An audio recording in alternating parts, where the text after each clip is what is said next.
Perintah Kaisar Naga. Jangan lupa like dan subscribe RD1 Channel. Bab 3383 Waspadalah. Apakah kamu bergerak sendiri? Dev melihat telur makhluk roh dengan hati-hati, lalu melangkah maju dan menyentuhnya dengan lembut dengan tangannya. Dia ingin merasakan apa yang ada di dalam telur makhluk roh. Tapi saat tangan Dev menyentuh telur binatang roh itu tiba-tiba meletus menjadi sinar cahaya berwarna-warni yang naik ke langit lagi. Ketika Dev melihat ini, dia terkejut dan segera melepaskan tangannya. Jika orang mengetahui dan menemukan semuanya di sini, itu akan merepotkan. Tetapi Dev tidak tahu bahwa ketika cahaya warna-warni menghilang, tidak jauh dari sana, ada sekelompok biksu yang berteleportasi ke sini melalui pintu masuk medan perang para dewa dan iblis. Orang-orang ini mengenakan pakaian yang sama, dan mereka jelas berasal dari sekte yang sama. Fakta bahwa satu sekte bisa mendapatkan begitu banyak token sudah cukup untuk menunjukkan bahwa kekuatan sekte ini tidak lemah, setidaknya ada banyak sumber daya atau koin spiritual. Lihat, apa itu? Seseorang melihat cahaya warna-warni dan berteriak keras. Tapi saat semua orang menoleh, cahaya warna-warni itu telah menghilang. Apa yang kamu bicarakan? Ini adalah medan perang antara dewa dan iblis. Tidak ada aturan. Jika kamu tidak ingin mati, tetaplah bersikap rendah hati. Seorang pria parubaya di Xingyi berteriak dengan tajam. Kakak senior, saya baru saja melihat seberkas cahaya warna-warni naik ke langit tidak jauh, tapi menghilang dalam sekejap. Orang yang ditegur berkata dengan cemas. Ya, aku juga melihatnya, tapi cahaya warna-warni menghilang dalam sekejap. Mungkinkah ada harta karun yang lahir? Beberapa orang juga angkat bicara dan mengatakan mereka melihatnya. Melihat lebih dari satu orang telah melihatnya. Pria parubaya berbaju hijau juga sedikit terguncang, jadi dia berkata, ayo kita pergi dan melihat, tapi semua orang harus bersemangat. Ada semua orang di medan perang para dewa ini dan setan, jadi kita harus berhati-hati. Bahkan jika kamu berasal dari ras yang sama, kamu harus berhati-hati. Biksu manusia seringkali adalah yang paling kejam. Setelah instruksi, sekelompok orang ini terbang menuju ke arah sinar cahaya warna-warni yang naik ke langit. Setelah beberapa saat, awan kabut putih muncul di depan mereka. Kakak senior, lihat, ini area yang sangat luas. Hanya di sini awan kabut putih berkumpul dan tidak menghilang. Pasti ada yang tidak beres. Seseorang berkata dengan keras. Pria parubaya berpakaian hijau telah menemukan kabut putih, dan kesadaran spiritualnya menyebar, tetapi dia menemukan bahwa kesadaran spiritualnya tidak dapat mendeteksinya sama sekali. Jelas sekali bahwa ada perlindungan formasi dalam kabut putih ini, yang mencegah indera ketuhanan untuk mendeteksinya. Jika ada formasi, itu membuktikan ada seseorang di sini, dan sinar cahaya warna-warni memancar dari sini. Mungkin harta karun itu ada di dalam kabut putih ini. Kakak, ayo cepat masuk. Pasti ada harta karun di dalamnya. Cahaya warna-warni tadi datang dari sini. Beberapa orang tidak sabar. Bagaimanapun juga, harta karun yang bisa memancarkan sinar cahaya warna-warni pasti merupakan harta langka yang tak ternilai harganya. Tidak ada yang boleh bergerak. Karena lawan bisa mengatur formasi seperti itu, kekuatannya pasti bagus. Dan kita masih belum tahu siapa dan berapa banyak orang yang ada di sini. Bagaimana jika kita gegabah masuk dan jatuh ke dalam jebakan? Pria parubaya di Xingyi dengan cepat menghentikannya. Sekarang kesadaran spiritualnya tidak dapat mendeteksi kabut putih, dan dia tidak tahu berapa banyak orang di dalam, jadi dia tidak berani masuk. Saya melihat tubuh pria parubaya di Xingyi jatuh dengan cepat, dan kemudian sampai ke tepi kabut putih. Perlahan menjangkau kabut putih, berharap bisa mendeteksi situasi di dalam kabut putih dengan cara ini. Hanya saja cara ini tidak bisa dideteksi sama sekali. Namun, dari kabut putih, aura alam kesengsaraan tingkat 6 terus-menerus memancar keluar. Hal ini justru mengejutkan pria parubaya di Xingyi, lagi pula banyak orang yang menyembunyikan identitasnya agar bisa mengejutkan mereka. Tapi orang-orang di kabut putih ini sengaja memperlihatkan auranya, kok masih ada yang melakukan hal itu. Bab 3384 Membual. Mungkinkah kamu ingin menakut-nakuti kami dengan aura alam kesengsaraan tingkat 6? Pria parubaya di Xingyi tersenyum dingin di dalam hatinya, dan kemudian berkata, rekan Tao, kami baru saja melangkah ke medan perang para dewa dan iblis, dan menemukan seberkas cahaya warna-warni naik ke langit. Aku ingin tahu apa jenisnya harta karun itu. Jangan khawatir, kami hanya melihat-lihat. Karena rekan Tao kami telah mengambil langkah pertama, kami tidak akan pernah merampoknya. Sekte Tianlang kami jelas merupakan orang yang menepati janjinya. Suara itu sampai ke telinga Dev dan Na Luosi. Setelah mendengar tentang Sekte Tianlang, wajah Luosi sedikit berubah. Saya tidak menyangka orang-orang dari Sekte Tianlang juga akan datang. Tampaknya ada cukup banyak orang yang datang ke medan perang para dewa dan iblis di seluruh surga dan dunia manusia. Kata Luosi, apakah kamu kenal orang-orang dari Sekte Tianlang? Dev bertanya. Dev hanya tahu sedikit tentang dunia surga dan manusia, dan tidak tahu apa itu Sekte Serigala Surgawi. Kau tahu, Sekte Tianlang ini adalah sekte di wilayah barat. Orang-orang ini adalah yang terburuk, dan mereka tidak menepati janji. Mereka semua adalah orang-orang yang penuh nafsu. Saya mengikuti kakak laki-laki saya ke wilayah barat dan bertemu orang-orang dari Sekte Serigala Surgawi. Saya masih sakit pada saat itu dan hampir dinodai oleh orang-orang dari Sekte Serigala Surgawi. Untungnya, kakak laki-laki saya menyelamatkan saya dengan seluruh kekuatannya, dan kami berdua melarikan diri ke wilayah utara. Luosi berkata dengan ekspresi marah. Sekte Tianlang sebenarnya adalah orang seperti itu. Dev tidak menyangka bahwa orang seperti itu akan berani mengatakan bahwa dia menepati janjinya dan menyatakan dirinya sebagai anggota keluarga. Ternyata dia adalah sesama penganut Tao dari Sekte Tianlang. Saya tidak sopan dan tidak sopan. Dev memutuskan untuk mempermainkan orang-orang dari Sekte Tianlang ini, jadi dia berkata. Pria parubaya berpakaian hijau mendengar jawaban pihak lain, dan dia sangat sopan. Dia pikir dia takut dengan nama Sekte Tianlang, jadi dia berkata dengan wajah bangga, rekan Tao, saya harap Anda dapat merobohkannya formasi dan mari kita lihat harta karunnya.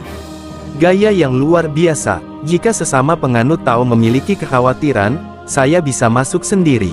Saya tidak akan pernah tergoda oleh harta karun sesama penganut Tao. Rekan-rekan penganut Tao pasti pernah mendengar tentang Sekte Tianlang kami. Di seluruh wilayah barat, Sekte Tianlang kami adalah sekte yang paling jujur. Pria parubaya di Xingyi sangat membual sehingga Dev hampir tidak bisa menahan tawanya. Tentu saja saya pernah mendengar nama Sekte Serigala Surgawi. Ada legenda tentang Sekte Serigala Surgawi di seluruh dunia para dewa dan manusia. Dikatakan bahwa semua murid Sekte Serigala Surgawi adalah orang mesum besar dan mereka tidak akan melakukannya, bahkan mengampuni kerabat mereka sendiri.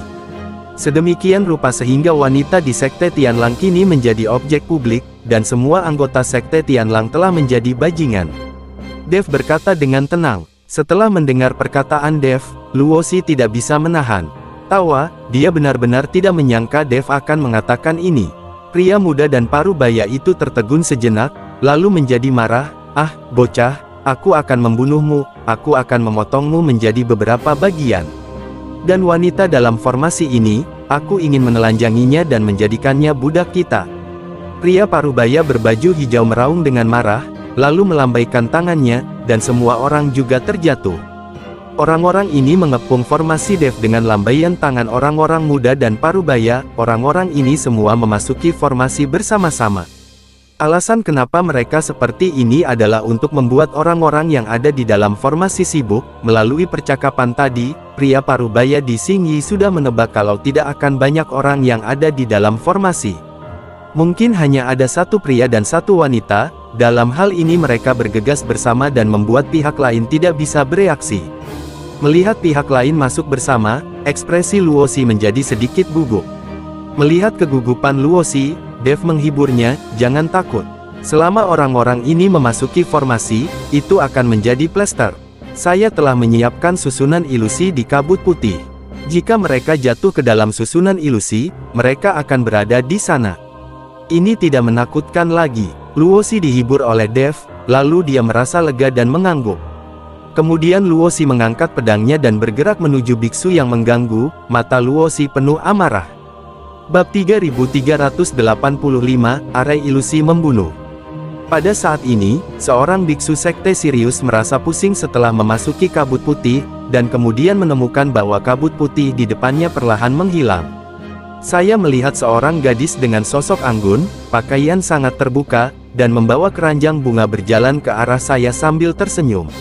Melihat gadis itu, biksu sekte Sirius tiba-tiba menyeringai.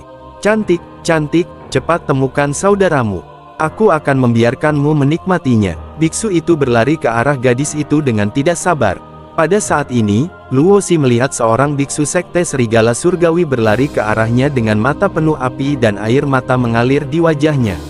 Sepertinya dia tidak memiliki pertahanan sama sekali, dan dia melepas pakaiannya sambil berlari.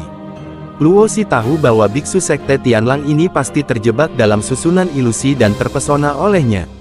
Melihat biksu cabul di depannya, kemarahan Luosi menjadi semakin hebat. Lalu dia mengangkat pedangnya dan menikamnya. Engah! Biksu sekte serigala tercengang hari itu, dan rasa sakit yang hebat membuatnya terbangun. Saat dia melihat pedang panjang menusuk dadanya, matanya penuh rasa tidak percaya.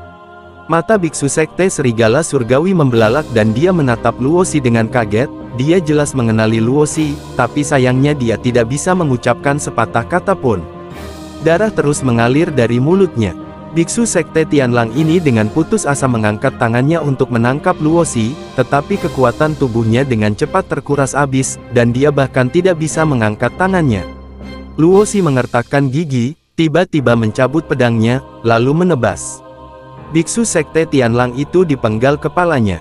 Kepalanya terbang jauh, tubuhnya langsung jatuh ke tanah, bahkan jiwa kehidupan pun lenyap bersamaan. Luosi memandangi mayat biksu sekte serigala surgawi dengan dingin, matanya penuh kebencian dan niat membunuh. Luosi mengambil pedangnya dan terus berburu. Dan Dev juga tidak diam, dia memegang pedang pembunuh naga dan menggunakan susunan sihir untuk mulai berburu. Dev tahu bahwa formasi hantu tidak dapat menjebak orang-orang ini selamanya, dia harus memanfaatkan fakta bahwa lawan tidak mengetahui keberadaan formasi hantu untuk membunuh lawan sebanyak mungkin. Jika lawan sudah siap, saya khawatir formasi hantu tidak akan efektif. Pada saat ini, tidak lama setelah pria parubaya di Xingyi memasuki kabut putih, ekspresinya tiba-tiba mengembun, dan dia menemukan sesuatu yang aneh di dalam kabut putih. Formasi ilusi, saya tidak menyangka ada formasi ilusi selain formasi tersebut. Sepertinya lawannya adalah ahli formasi. Pria parubaya berbaju hijau mengerutkan kening, matanya memancarkan cahaya dingin. Sebagai kakak senior dari sekte Tianlang, tentu saja dia harus memiliki kemampuan yang nyata. Saudara-saudara junior, dengar, kita telah jatuh ke dalam formasi ilusi. Setiap orang harus berkonsentrasi dan mengumpulkan energi agar tidak terpengaruh. Pria parubaya di Qinyi menghela nafas marah di dantiannya, dan kemudian meraung keras. Raungan ini mengandung semburan kekuatan jernih, membuat semua orang merasa segar dan terbangun dari ilusi. Mata Dev sedikit menyipit ketika dia mendengar raungan pria parubaya berbaju hijau. Sepertinya orang ini punya beberapa trik di lengan bajunya. Arai hantu ditemukan begitu cepat, dan gelombang suara juga dapat digunakan untuk membangunkan semua orang. Pada saat ini, Luosi sedang mengangkat pedangnya untuk menikam seorang biksu sekte Tianlang, tetapi suara pria parubaya berbaju hijau membuat biksu sekte Tianlang langsung terbangun. Melihat Luosi memegang pedang panjang dan hendak menikamnya, biksu sekte serigala surgawi tiba-tiba mundur, nyaris menghindari pedang Luosi. Tapi sebelum biksu sekte serigala surgawi bisa bahagia, sebuah pedang menembus tubuhnya langsung dari belakang. Melihat ini, Luosi melangkah maju dan memenggal kepala biksu sekte serigala hari itu. Ternyata orang yang menikam biksu sekte Tianlang ini dari belakang adalah Dev. Tuan Dev, orang-orang ini telah melihat melalui formasi ilusi, apa yang harus kita lakukan? Luosi bertanya. Tidak apa-apa, mari kita kembali ke formasi dulu. Bahkan jika mereka melihat melalui formasi ilusi, mereka tidak akan bisa mengisi dayanya dalam waktu singkat. Saya menggunakan senjata kuno ini untuk mengatur formasi, yang akan menjadi jauh lebih kuat. Dev memanggil Luosi untuk kembali ke tengah formasi. Bersambung.